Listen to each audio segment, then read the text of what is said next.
17 de octubre de 2019, cuando el presidente Andrés Manuel López Obrador empezó una guerra contra el cártel, no se imaginaba que sería un baño de sangre. Miles de personas fallecieron, un avión fue derribado, ciudades destruidas, e incluso un candidatos presidenciales fueron asesinados. Desde órdenes de captura que desataron guerras hasta pactos secretos que salieron mal, estos son los momentos en que los presidentes se metieron con los cárteles equivocados y sufrieron consecuencias devastadoras. Número 2. Presidente Andrés Manuel López Obrador contra Sinaloa. El 17 de octubre de 2019, las fuerzas de seguridad mexicanas entraron en la ciudad de Culiacán, Sinaloa, para llevar a cabo un operativo de alto riesgo. Su objetivo era Ovidio Guzmán López, uno de los hijos del Chapo y un líder en ascenso dentro del cártel de Sinaloa, específicamente de su facción Los Chapitos. La operación había sido aprobada por el presidente Andrés Manuel López Obrador, conocido ampliamente como AMLO. En ese momento, había estado en el cargo durante menos de un año y enfrentaba una creciente presión de los Estados Unidos para arrestar y extraditar a importantes figuras del cártel. Ovidio había sido solicitado formalmente para extradición debido a cargos de tráfico de metanfetamina y fentanilo a los Estados Unidos. Ese arresto resultaría ser un gran error. Se suponía que la misión sería rápida y quirúrgica. La Guardia Nacional Mexicana y el Ejército habían recibido información de que Ovidio se hospedaba en una casa en un barrio residencial de Culiacán. Alrededor de las 2:30, las fuerzas se movilizaron y lo arrestaron con éxito. Al principio, parecía bajo control. Ovidio estaba bajo custodia, estaba rodeado de personal armado y bajo autoridad federal. Ahora, el gobierno pensó que era un gran éxito y que demostrarían su capacidad para responder a las demandas internacionales sin dejar de mantener el orden nacional. Bueno, ese momento de control no duró mucho. Casi inmediatamente después del arresto, miembros armados del cártel de Sinaloa lanzaron un contraataque a gran escala por toda la ciudad. Llegaron en unidades coordinadas, muchas de ellas portando armas de uso militar, incluyendo ametralladoras calibre .50 y lanzacohetes. Algunos vehículos habían sido convertidos en tanques blindados. Los sicarios del cártel bloquearon las principales carreteras incendiando autobuses públicos y camiones de carga, aislando las fuerzas gubernamentales y cortando cualquier ruta de escape planificada. Los disparos comenzaron a extenderse por muchos barrios, y combatientes del cártel fuertemente armados tomaron el control de puntos clave de la ciudad. En una escalada aún mayor, los miembros del cártel comenzaron a tomar rehenes, ya que algunos de estos eran familiares de militares utilizados para presionar al gobierno para que liberara a Ovidio. El cártel había logrado fugarse de una prisión local, liberando a decenas de reclusos. Para crear aún más caos y confusión, la situación pronto se convertiría en un conflicto urbano mucho más allá de lo que las autoridades habían previsto. Así que, al caer la tarde, Culiacán estaba sitiada. Los civiles corrieron a refugiarse. Los negocios cerraron. Las escuelas entraron en confinamiento de emergencia. El humo de los vehículos en llamas inundaba las calles. Videos en redes sociales mostraban tiroteos abiertos entre miembros del cártel y fuerzas de seguridad. Los residentes filmaron desde sus casas, documentando una ciudad abrumada por la violencia organizada. El mensaje del cártel era claro: si el gobierno no liberaba a Ovidio Guzmán, la violencia seguiría intensificándose. Dentro del gobierno federal, funcionarios celebraron reuniones de emergencia. El presidente López Obrador permaneció en la Ciudad de México y mantuvo comunicación constante con su gabinete de seguridad. Se enfrentaban a una decisión extremadamente difícil. Mantener a Ovidio bajo control podría resultar en un número mucho mayor de fallecimientos, incluyendo civiles inocentes atrapados en el fuego cruzado. Enviar más militares podría convertir la ciudad en un campo de batalla. Así que, tras sopesar estas opciones, el presidente y sus asesores decidieron liberar a Ovidio para detener la violencia. Alrededor de las 7:30, apenas 5 horas después de su arresto, Ovidio Guzmán fue liberado. El cártel logró su objetivo y las fuerzas federales se retiraron de la ciudad. El gobierno mexicano confirmó la liberación poco después. La decisión se describió como una medida necesaria para proteger vidas, pero la opinión pública se volvió inmediatamente contra el gobierno. Las consecuencias fueron inmediatas. Al menos 8 personas murieron durante los enfrentamientos de esa jornada, entre ellas civiles, miembros de las fuerzas de seguridad y sicarios del cártel. Más de 20 personas resultaron heridas. Las calles quedaron dañadas, llenas de vehículos quemados, ventanas rotas y restos de la batalla. La operación, que comenzó como una maniobra segura contra un importante miembro del cártel, terminó en un completo revés. El evento se conoció en todo México como el Culiacanazo. Las críticas llegaron de todo el país, tanto dentro como fuera del espectro político. Muchos describieron la decisión como un acto de rendición. Algunos críticos acusaron a AMLO de mostrar debilidad, o incluso insinuaron simpatías por el cártel de Sinaloa. La operación también dañó la imagen de México ante las autoridades estadounidenses. La DEA y otras agencias estadounidenses habían estado presionando para el arresto de Ovidio, así que cuando lo liberaron en cuestión de horas, su reacción fue de frustración. Aunque el gobierno estadounidense no emitió críticas directas, los funcionarios expresaron en privado su preocupación por la capacidad de México para controlar la violencia de los cárteles y cumplir con sus compromisos bilaterales. El fracaso de la operación se relacionó con varios problemas. Los informes de inteligencia no habían evaluado completamente el riesgo de represalias. El arresto se realizó de forma precipitada, supuestamente para satisfacer la presión estadounidense, sin la preparación necesaria para un objetivo de tan alto valor.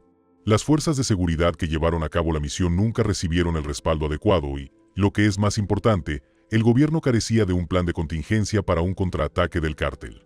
La idea de que Ovidio pudiera ser arrestado sin una resistencia seria resultó ser un grave error de cálculo. Ahora bien, el problema más amplio era la estrategia del presidente ante la violencia de los cárteles. Creía que reducir la pobreza y la corrupción reduciría con el tiempo el poder de los cárteles. Sin embargo, esta estrategia a largo plazo no contemplaba la amenaza inmediata que representaban grupos como el cártel de Sinaloa. En momentos de confrontación, como el Culiacanazo, el Estado pareció desprevenido, y el gobierno rápidamente se dio cuenta de que se había metido con el cártel equivocado. Ovidio Guzmán estuvo libre durante 3 años tras ese arresto fallido, pero el gobierno finalmente actuó de nuevo. El 5 de enero de 2023, las fuerzas mexicanas lanzaron un nuevo operativo en Culiacán.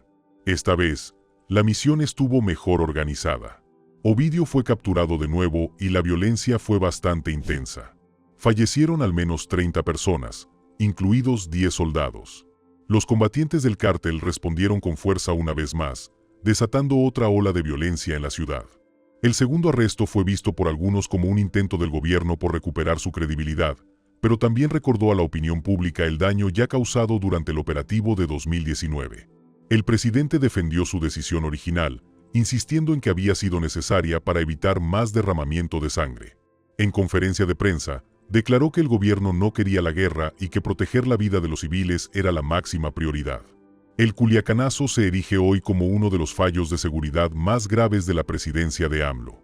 Expuso la fuerza y la organización del cártel de Sinaloa y mostró los límites de una estrategia basada únicamente en la desescalada y los programas sociales. También plantearía nuevos interrogantes sobre la capacidad del gobierno mexicano para hacer cumplir el Estado de Derecho en zonas controladas por grupos criminales. Número 1. La guerra de Felipe Calderón y sus consecuencias mortales.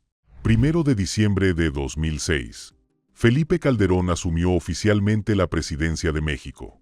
La ceremonia marcaría el inicio de una nueva administración. Pero incluso antes de jurar el cargo, Calderón sabía que heredaba un país asediado. Su promesa de combatir al cártel sería un grave error de cálculo que causaría muchos fallecimientos. En aquel entonces, estas organizaciones criminales habían crecido mucho más allá de los grupos criminales tradicionales. Los cárteles de la droga operaban ahora como poderes paralelos. Pero eran aún más aterradores porque a menudo estaban mejor armados, mejor financiados y eran más temidos que el propio Estado. Basta con observar sus vehículos blindados improvisados y su seriedad. Las ciudades a lo largo de la frontera entre Estados Unidos y México estaban controladas por el narcotráfico. Todavía lo están. Las zonas rurales se habían convertido en rutas de contrabando y campos de amapola. Incluso algunos centros urbanos se habían convertido en nidos de operaciones de cárteles. Calderón era abogado formado en México y en Harvard, conocido por su determinación y confianza. Pertenecía al Partido Acción Nacional y prometió restablecer la ley y el orden en todo el país. Digo que esta es una lucha de todos los mexicanos, porque los criminales no discriminan. Hacen daño a toda la sociedad. Por eso su participación es vital. Pero esta no sería una lucha normal contra la delincuencia.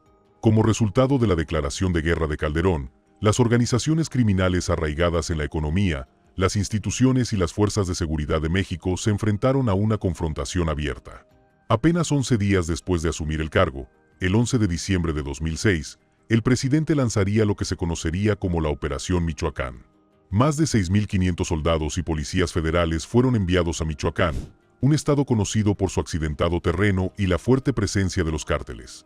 Ahora, la zona estaba controlada en parte por la familia michoacana, un violento cártel de temática religiosa que utilizaba la tortura, la extorsión y las ejecuciones públicas para imponer el control. Ya no era seguro para los residentes expresarse libremente, e incluso la policía local se había visto comprometida. La acción de Calderón no tuvo precedentes. Fue el primer uso a gran escala de la fuerza militar en la lucha moderna contra el crimen organizado en México. Los tanques invadieron las ciudades. Los soldados instalaron retenes. Barrios enteros fueron vigilados.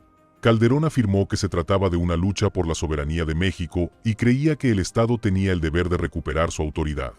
Pero esta demostración de fuerza no asustó realmente a los cárteles. Al contrario, solo intensificó la violencia.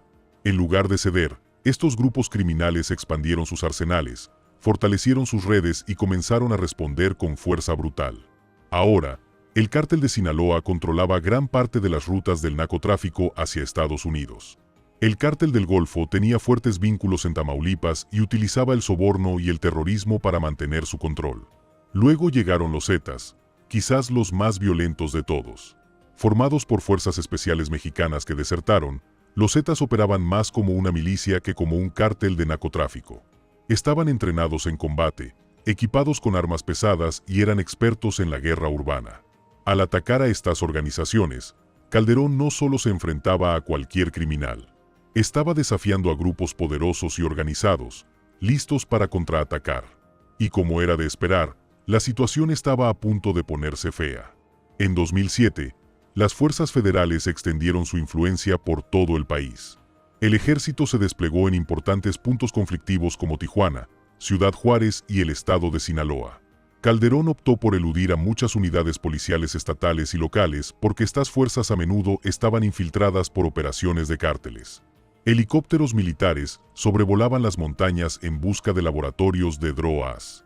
Los marines asaltaban casas de seguridad cerca de las costas. Algunos miembros del cártel fueron arrestados. Sin embargo, hubo pocos éxitos iniciales, y el gobierno de Calderón promocionó estas victorias en los medios de comunicación. Pero con cada avance llegó una nueva ola de violencia. Los cárteles respondieron atacando a soldados, comisarías y civiles. Las ejecuciones públicas y los secuestros aumentaron drásticamente. En mayo de 2008, la guerra contra el narcotráfico entró en una nueva fase de violencia. Edgar Eusebio Millán Gómez, jefe interino de la Policía Federal de México, fue asesinado frente a su domicilio en la Ciudad de México. 8 balazos a quemarropa. El ataque se rastreó hasta la OBL, que recientemente se había separado del cártel de Sinaloa. El mensaje fue bastante claro. Los cárteles ahora pueden atacar en cualquier lugar, incluso en la capital, incluso en el corazón de las fuerzas del orden federales. Así que Calderón respondió fortaleciendo los lazos con Estados Unidos. Logró la cooperación mediante la Iniciativa Mérida, un acuerdo que aportó cientos de millones de dólares en fondos estadounidenses para capacitación, inteligencia y tecnología. México recibió aeronaves, drones de vigilancia y equipo avanzado de escuchas telefónicas. Estas herramientas proporcionaron a las fuerzas federales mayor poder de fuego. También presionaron a los cárteles para que se volvieran más flexibles, descentralizados y brutales. En esencia, la situación iba de mal en peor, y esto era solo el principio. En marzo de 2009, las autoridades federales arrestaron a Vicente Zambada Niebla, hijo del colíder del cártel de Sinaloa, Ismael El Mayo Zambada. Niebla era conocido por su estilo de vida extravagante y era visto como la próxima generación de liderazgo de Sinaloa. Su arresto supuso un duro golpe para las operaciones del cártel y finalmente fue extraditado a Estados Unidos. Pero el resultado no fue estabilidad, sino caos. En represalia, los sicarios del Chapo lanzaron ataques por toda la región. Se lanzan granadas a las comisarías. Hombres armados bloquean carreteras y ejecutan a agentes ante las cámaras. En ese momento, el presidente probablemente se arrepentía de haber iniciado esta guerra contra los cárteles, ya que el número de muertos se acumulaba. Y más tarde ese mismo año, el 16 de diciembre de 2009, comandos de la Marina rastrearon y abatieron a Arturo Beltrán Leiva en una redada de alto perfil en Cuernavaca. Volaron un helicóptero artillado justo sobre su casa y le lanzaron una lluvia de balas perforantes. El tipo no tuvo ninguna oportunidad. Ahora, su fallecimiento fue aclamado como una gran victoria y recibió amplia cobertura. El operativo desencadenó violentas luchas internas, cada una más desesperada por el control. En Morelos y Guerrero, los asesinatos relacionados con los cárteles aumentaron. Las comunidades se vieron atrapadas entre grupos rivales que luchaban por el territorio que una vez gobernaron los Beltrán Leiva. Entonces llegó otro golpe importante. El 29 de julio de 2010, el ejército mató a Ignacio Nacho Coronel, un alto comandante de Sinaloa y uno de sus principales traficantes de metanfetamina a Estados Unidos. El fallecimiento del coronel interrumpió las operaciones en el oeste de México. Sin embargo, creó un vacío que condujo al surgimiento del Cártel Jalisco Nueva Generación, mejor conocido como CJNG.